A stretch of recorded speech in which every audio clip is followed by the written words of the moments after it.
but I can maybe just quickly introduce myself. So my name is Stefan Pannenbecker. I'm a designer at Nokia. I'm part of Marco Dartisari's design team, and I'm responsible for all the industrial design for all products that Nokia does. So the smart devices, the mobile phones, the gear as well. And then I'm also responsible partly for some of the experiences that we build on top of Windows Phone, so some of the applications. So I'm part of my team actually does that work, so that design team, the design work. Been with Nokia 5 years, 5.5 years. I'm based in London, but I spend a lot of time in Finland, as you can imagine. So I'm based in London, but I hang out in Finland a lot. So yeah, that's really briefly about me. And what was your previous experience? Where were you working? I worked in a couple of different places before Nokia. I actually had my own company for a while, a design consultancy, but I also worked at Philips, for example, in the Netherlands and in Hong Kong. I worked with a US consultancy in Seattle for 5 years. So I've done things like design consulting, and I've been also part of in-house design teams. So going back and forth between them. I like both in a way, but now I'm very happy with Nokia. It's very, very nice. Of course. You talked about the user experience built on top of Windows 8. Yeah. How much room do you have with the restraints that the system puts on you? Yeah, of course. There are some things that you have to look at and take care of when you start thinking about how to build on Windows Phone 8. But we have a very close collaboration with Microsoft, and that was always the idea, right? When we joined Windows Phone as the smartphone platform of choice for Nokia, we always said we want to do this because we actually can build a relationship with Windows and with the Microsoft team. And this is exactly what we're doing now. We have this relationship and we work together, and that allows us actually to build on our strengths as well, and build, for example, applications on top of the imaging experience, these types of things, integrate here very tightly into the overall experience. Those are the types of things that really now work out for us. If there's if there's one thing that you could change about Windows Phone 8, what would it be? What's the one thing where you say, oh, come on? Actually, that's a good question. I don't know if there's anything I would want to change. I actually think that come on. Windows Phone, no. So this is, I'm being very honest here, and this is also partly due to the fact that we're probably constantly influencing each other anyway a little bit, right? And so there's never this moment where this needs to change or so. When we switched to Windows Phone, Nokia, when we moved to Windows Phone, we had a very lively kind of exchange with the design team at Microsoft as well, Albert Chum's team, and we actually found out as designers we have very similar design principles. We work with similar things, right? And then you can see that already on the products here. The tiles, the clarity of the tiles works actually very nicely with the simplicity that we push for in our designs. And then, of course, some things that I didn't initially or that are questions initially are now, for example, corrected. With Windows Phone, for example, we now use the full screen. Remember, in the first version you had the tiles pushed a little bit to the side, and that was for me always a bit odd because it didn't make good use of the display, and it actually didn't even promote display size. So those were the type of things where I went like, okay, it would be nice if that changed, and and these things happen actually. So in retrospect, that probably is one of the things that bugged me a little bit initially. And now I downloaded, the latest update to my Lumia 800, and it's actually super nice to see that product now with the full tile experience as well. It's really great. Did you work on this new device, and can you tell us the story? Yeah, I mean, so I personally didn't design this product. There's a quite a group of people that is involved there, and two people in particular on the design side, and that's Heikki Kangasma, a Finnish designer who works in Espoo, and Sawa Tanaka, a Japanese color and materials designer who works in Finland as well. And those two really were the driving forces behind this product, and they really actually made this product happen. And this is actually quite typical for us as well. We have a really interesting dynamic between industrial designers, who really are the form givers, so to say, the traditional kind of form, the people who traditionally gave form to the product, even though we interpret that role very differently now, and color materials designers who actually are totally focused on doing research on materials, on colors, on how we can design with materials in mind. And the dynamic between these two top competences is really powerful. And that's actually why we're able to deliver products like the 920, for example. Because we have a very particular way of working there. It's very nice, actually. So I didn't design the product in itself, but this is part of my team's work, and that's why I'm very proud. Are you working on a project for the tablet? So with the tablets, it's I would say it's the best answer Stephen Ellof gives every time he's being asked, and that is, we'll do a tablet when we have something meaningful to contribute to that space. It's not time yet. Why don't you? No, I think exactly like Stephen says. Let's watch the space, and we're interested in the space, obviously, right? But we're watching the space, and if and when the time is right, we'll do something that we believe really expands the scope of tablets, or really where we bring something unique to this. Nobody needs the 201st tablet on the marketplace, so I think that's important. How do you see the smartphone of the future? Transparent screen, maybe flexible. How do you imagine? I mean, there's a huge. I mean, there's a lot of options there, right? And we actually look at all kinds of scenarios and technologies that could really enable us to change the paradigm of the product, of course, we all know flexible screens are out there, and that gives certain opportunities to do something with a product that currently is not possible.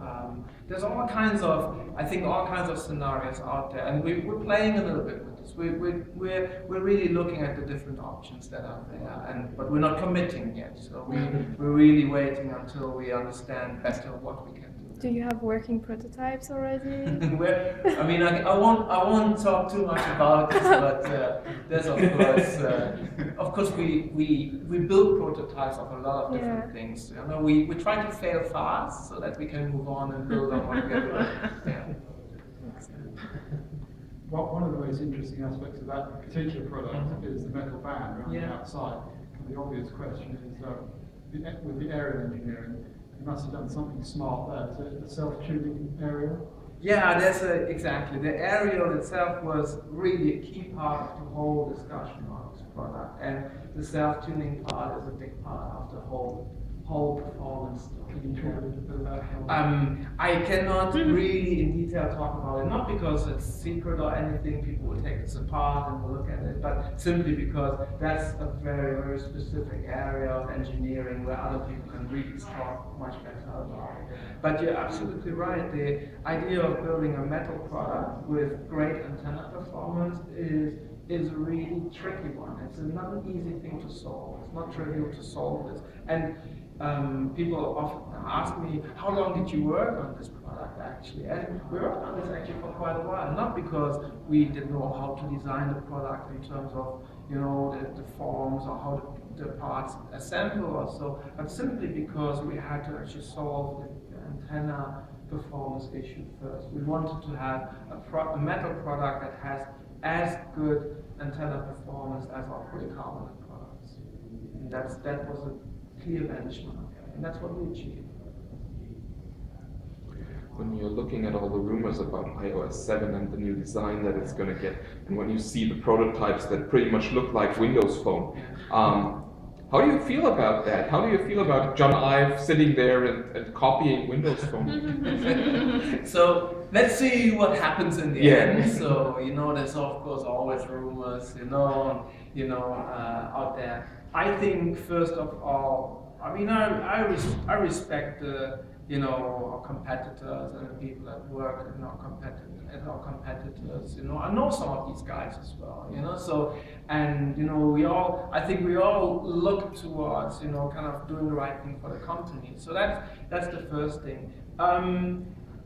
The argument of copying, let's see what happens there. I think that I'm really proud actually that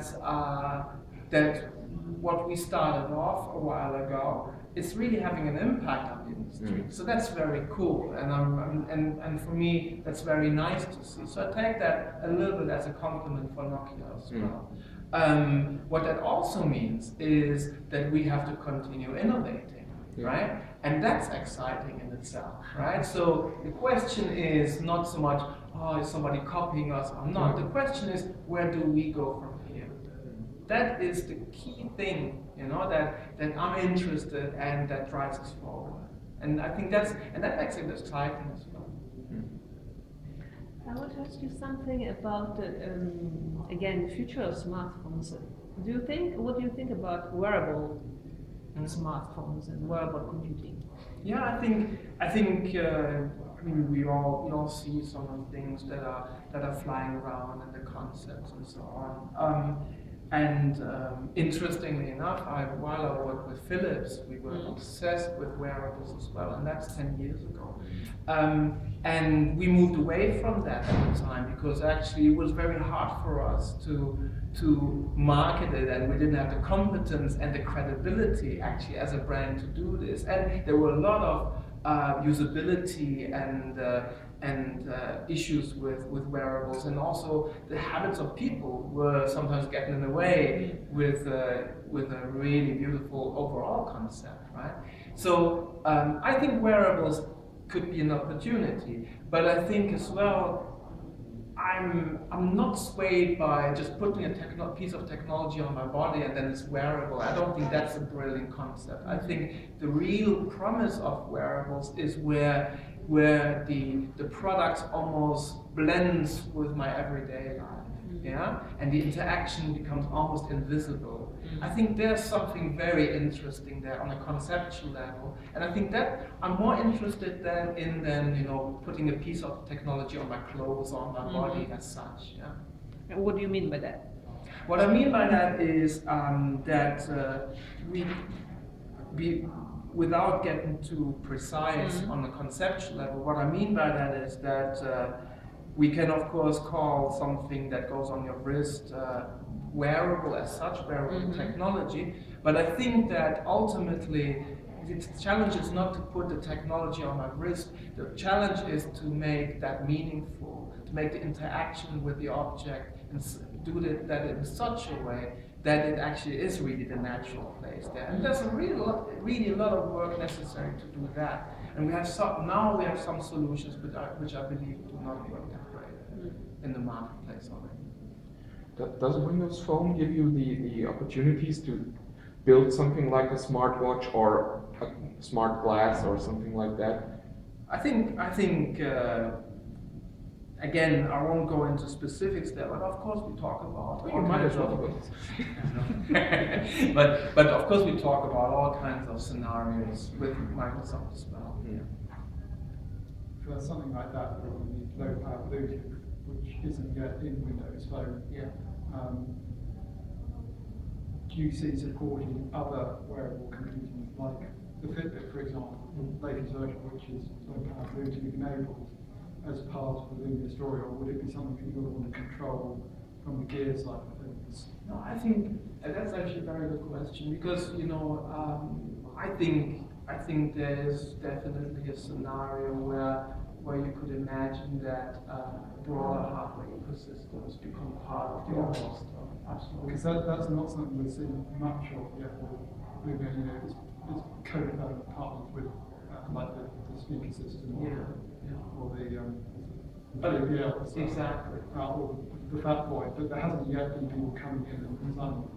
Partly, I guess that's the size of the install base at the moment, but you would see that as something that has, I mean, it's been an advantage for Apple, and it's also been something awaited as well. Yeah, and I would say, as you mentioned, you know, the Monster headset, the JBL speakers, and so on. It's already part of our behavior, and I don't think it has to start at these products. And your team does a great job in designing these gear products and cases. Thank you. It's not your department in one sense, but why aren't these coming out at the same time as the handsets? You look at the 620, for example, you can't get the double shot shells at the moment in most markets, and that really devalues the product concept if you can't take advantage of it.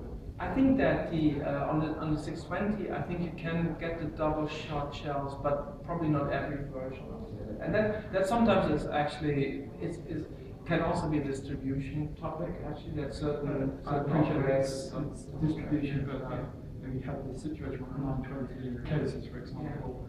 Getting it again with the 720 wireless charging cover. It seems they should really go out the same day as the device itself. Yeah, I agree that. Let's say that ultimately the idea would be right to have exactly the four let's say at launch and I realise it's but I think if you think about also the scenario that you just mentioned, then of course that adds to the whole discussion as well, right? You want to build a really good story, and that means you want to tie things to a. I mean, it's interesting by contrast.